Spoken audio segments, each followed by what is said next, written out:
Hey everyone, welcome to Premium Learnings. My name is Neha, and in this lesson we are going to talk about aggregation. So aggregation क्या होता है? Let's understand this.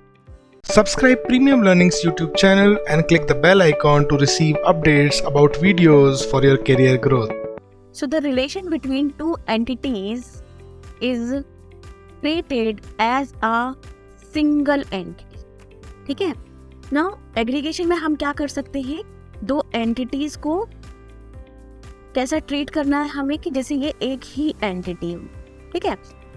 In aggregation, the relationship with its corresponding entity is aggregated into a higher level entity. मतलब ये जो एक single entity है इसको अब हम क्या बोल सकते हैं, ये हायर लेवल की एंटिटी है. चलो इसको एक एग्जाम्पल से हम समझते हैं. यहाँ पर एग्जाम्पल में दिया है ये A और B, ये दो एंटिटीज है, अलग अलग है, जो कि एक रिलेशनशिप है R1 उससे कनेक्टेड है, उससे एसोसिएटेड होकर ये एक सिंगल एंटिटी फॉर्म कर रही है. See this. और जिसको हम बोलते हैं ये एक हायर लेवल की एंटिटी फॉर्म कर रही है. अब ये जो C एंटिटी है ये इंडिविजुअल एंटिटी है. अब जब भी वो इस एंटिटी से कनेक्ट होगी तो ये दोनों एंटिटीज को मिलाकर जो एक एंटिटी बनी है, जो एग्रीगेट हुई है, उसको एक ही यूनिट मानकर उससे रिलेशनशिप में एग्रीगेट होगी. तो ये जो C एंटिटी है इस एंटिटी को एक ही यूनिट मानकर उससे कम्युनिकेट करेगी. अब वो कैसे होता है वो भी हम समझते हैं. सपोज हमारे पास एक यूनिवर्सिटी का डेटाबेस है, एक डेटाबेस है हमारे पास यूनिवर्सिटी का, और यूनिवर्सिटी के डेटाबेस में बहुत सारी एंटिटीज हो सकती हैं. कॉलेज हो सकता है, कोर्सेज हो सकते हैं, स्टूडेंट्स हो सकते हैं. सपोज हमारे पास दो एंटिटीज हैं, एक है कॉलेज का, एक है कोर्स का. अब ये दोनों एक रिलेशनशिप से अटैच्ड हैं.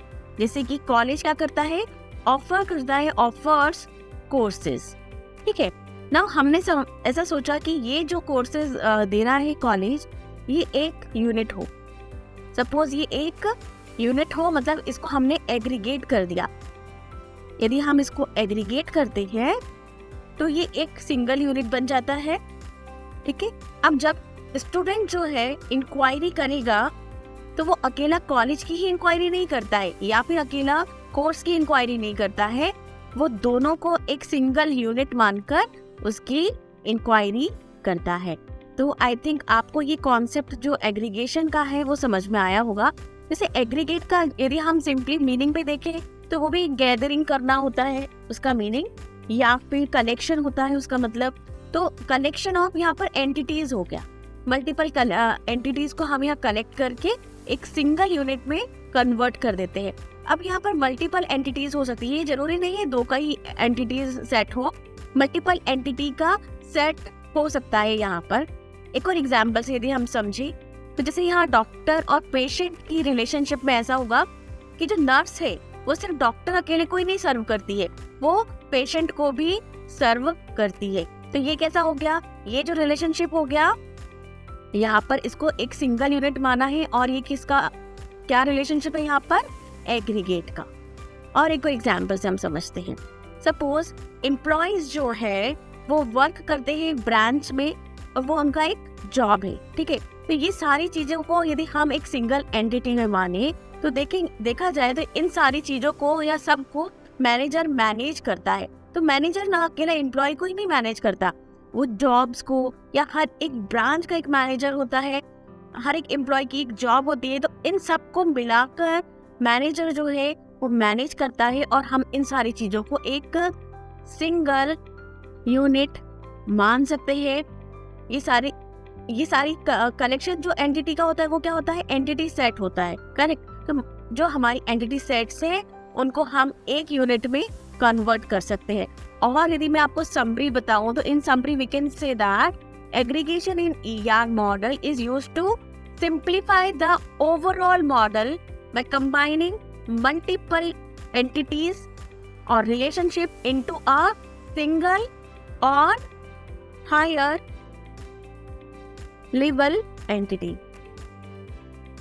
आई थिंक कि आपको अभी ये कॉन्सेप्ट समझ में आया होगा एग्रीगेशन का.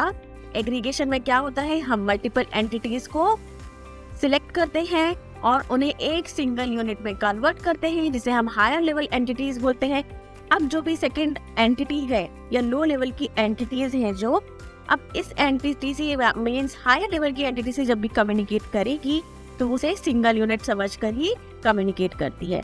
तो ये था एग्रीगेशन के बारे में। And if you really like my video, please do like, comment and subscribe. Thank you for watching Premium Learnings. See you in next video.